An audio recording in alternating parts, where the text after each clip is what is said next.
ওম অখণ্ড সংহিতা বা অখণ্ড মণ্ডলেশ্বর শ্রী শ্রীমৎ স্বামী স্বরূপানন্দ পরমহংসদেবের উপদেশ বাণী প্রথম খণ্ড হইতে পাঠ। পৃষ্ঠা সংখ্যা 171। প্রাণায়াম সাধনে ফল পার্থক্য। জিজ্ঞাসু, এ পার্থক্যের কারণ কি? শ্রী শ্রী বাবামণি, এর কারণ বিভিন্ন জনের বিভিন্ন দৈহিক গঠন, অভ্যাসের তারতম্য, ফুসফুসের বলাবলের প্রভেদ, বংশানুক্রমিক যোগ্যতা বা অযোগ্যতা। অবশ্য এ পার্থক্য চিরকাল থাকে না।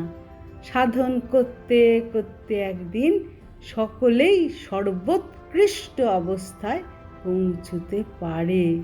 তবে ভালো বংশে জন্মালে, ভালো দেহ নিয়ে জন্মালে একটু দ্রুত উৎকৃষ্ট অবস্থাগুলি লাভ হয়, এইমাত্র। কিন্তু গোড়ার কথা ব্রহ্মচর্য। যে বংশেই জন্মাও না, ব্রহ্মচর্য থাকলে তোমার জয় অবশ্যম্ভাবী। হরি ওম।